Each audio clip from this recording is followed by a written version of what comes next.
Hello, noble friends. Welcome to Premier État Philosophy. I'm Dr. Peter Yong, and today I'd like to examine a few key life principles that can be derived from Porphyry's letter to Marcella. Porphyry was an influential 3rd century Neoplatonist philosopher. Much of his work has been lost to history, likely due to the fact that Christian Emperor Theodosius II ordered the burning of his massively influential tome entitled Against the Christians, which was purported to have intellectually laid waste to the fledgling sect. As a result of the historical sea change initiated by Christianity's ascent to imperial power, only a handful of Porphyry's works survive, and his most lasting influence is perhaps his editorial role in compiling his teacher Plotinus's writings into 6 Aeneids and in his composition of a biography of Plotinus. One of Porphyry's works that we do have access to, however, is his letter to his wife Marcella.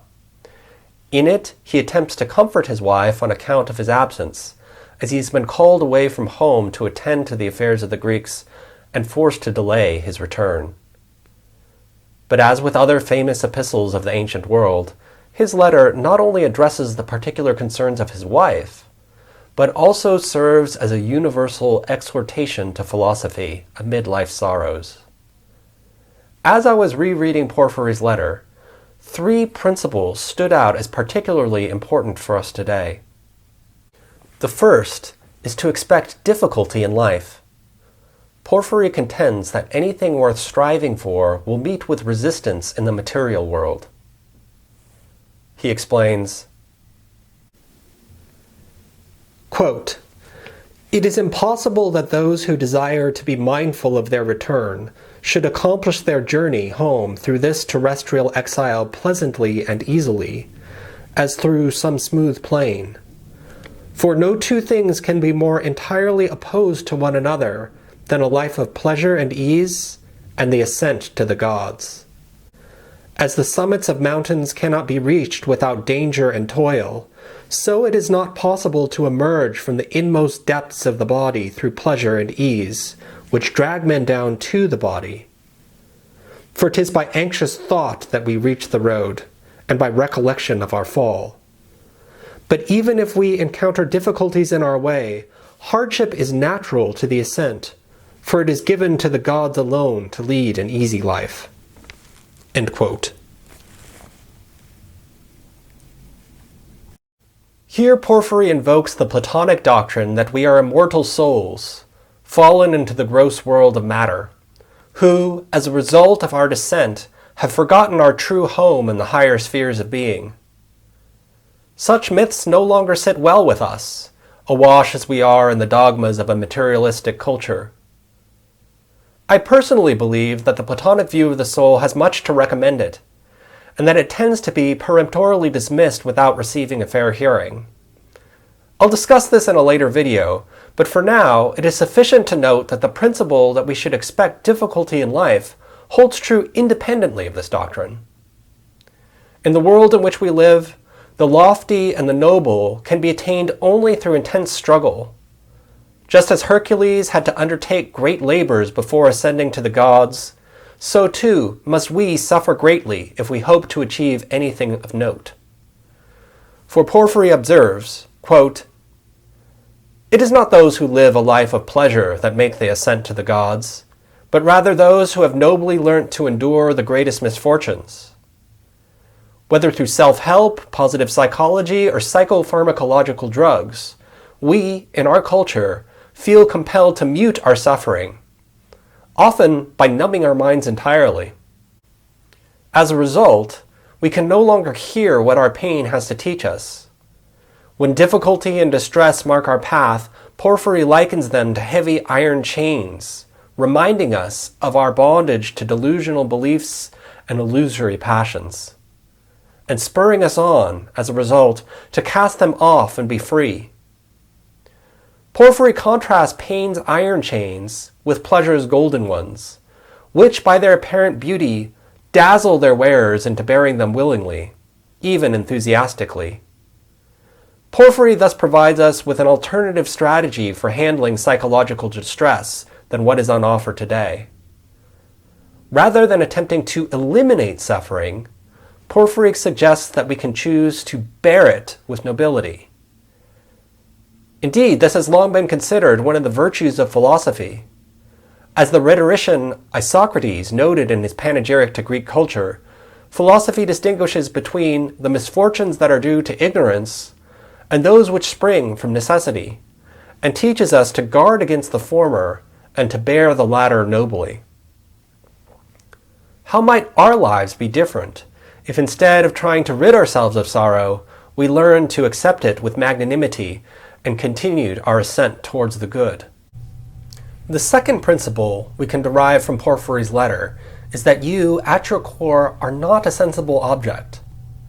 The self transcends what can be grasped by the senses. Marcella was distraught by her physical distance from her husband and saddened that she could no longer sensibly see or interact with him. But, Porphyry argues, that in fact, she had never seen him to begin with, since neither he nor she had ever been sensible objects. He queries, quote, "What was it then that we learnt from those men who possessed the clearest knowledge to be found among mortals?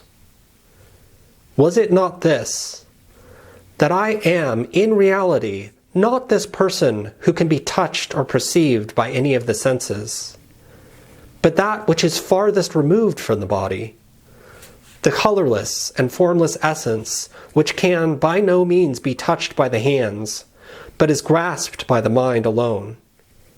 And it is not from outward things that we receive those principles that are implanted in us." End quote. This passage once more invokes a Platonic myth of the soul that might not sit well with a contemporary audience. And again, I won't try to argue for the position here, but simply note that Porphyry's general principle can still hold true even under a different philosophy of mind. All that is needed to accept his point is that there be a distinction between consciousness and its objects. When I interact, for an example, with an apple, I can perceive it as red, as round, crunchy, or sweet. And say, for example, that I were to bite into the apple and taste its sweetness. I can thus note that I, as a conscious subject, am experiencing something sweet. The sweetness is an object towards which my consciousness is directed. But the I that tastes the sweetness is not itself sweet. The conscious mind that is aware of sensations cannot itself be a sensation. Porphyry's reminder that we are, at our core, not sensible objects is much needed for us denizens of the hyper-real. If Porphyry thought it was a mistake to equate ourselves with our physical bodies and their sensible properties, how would he have characterized our virtual worlds that reduce people to their sensible properties without even hoping to ground those properties in bodies? For us residents of the twittering world, to be is to be perceived. But what is perceived is no longer the body, but a simulacrum tagged, filtered, and photoshopped, redacted to fit trends dictated by an algorithm. If Platonists believe the physical world to be a mere shadow of true reality, our simulated world would be a mere reflection of a shadow, rebounding endlessly in an empty hall of mirrors. For those of us who have grown nauseous at the spectacle, Porphyry's call to look within to the stable, perceiving subject, rather than the fleeting sensible show, can provide us with the firm ground needed to restore our balance. Finally, the third principle we can take away from Porphyry's letter is that you must look within, and not without, to find your true teacher. Marcella is saddened by Porphyry's absence and believes she has lost her husband and guide. But he reminds her not only that he is not a sensible object, and thus was never physically present with her to begin with, as he did in the last principle, but also that she needs no external teacher at all. He observes, quote, "Is it not then absurd, though you are persuaded that you have in yourself the saving and the saved, the losing and the lost, wealth and poverty, father and husband, and a guide to all true good, to pant after the mere shadow of a leader, as though you had not within yourself a true leader, and all riches within your power?" End quote.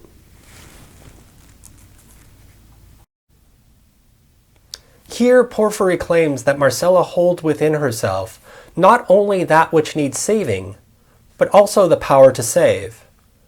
Not only a feeling of sadness for loss, but also the immortal soul which has borne those losses. And not only a sense of poverty in the absence of her physical teacher, but an inner wealth kept in the sanctum sanctorum of her mind. Marcella, like all of us, must be her own teacher. The inner teacher will point the way to integrity and wholeness, instructing you, quote, to ascend into yourself, collecting together all the powers which the body has scattered and broken up into a multitude of parts, unlike their former unity to which concentration lent strength. You should collect and combine into one the thoughts implanted within you, endeavoring to isolate those that are confused and to drag to light those that are enveloped in darkness. End quote. Through this process of integration, which Jung later came to call individuation, we grow into who we are and ascend to the good. Porphyry claims that this inner journey, unlike the projects we undertake in the merely physical world, is unaffected by the whims of fate. Drawing oneself into life's center, one no longer rises and falls with the turns of fortune's wheel. He explains, quote, the divine law is unknown to the soul that folly and intemperance have rendered impure, but it shines forth in self-control and wisdom. It is impossible to transgress this, for there is nothing in man that can transcend it. Nor can it be despised, for it cannot shine forth in a man who will despise it. Nor is it moved by chances of fortune, because it is in truth superior to chance and stronger than any form of violence. Mind alone knows it and diligently pursues the search thereafter, and finds it imprinted in itself and supplies from it food to the soul as to its own body.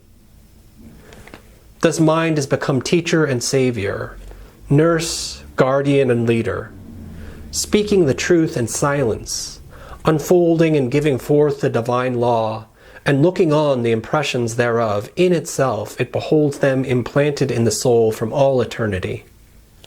End quote. It is thus by looking within that the soul can find its true leader and law to guide it on its way. The resources we need for growth are therefore not to be found in the outer world and the products that it hawks.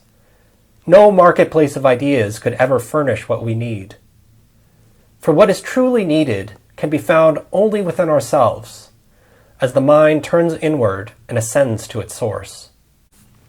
In our brief examination of these three principles derived from Porphyry's letter to Marcella, I hope you can see how ancient philosophy still has much to teach us today. Till next time, sapere aude, may you dare to know.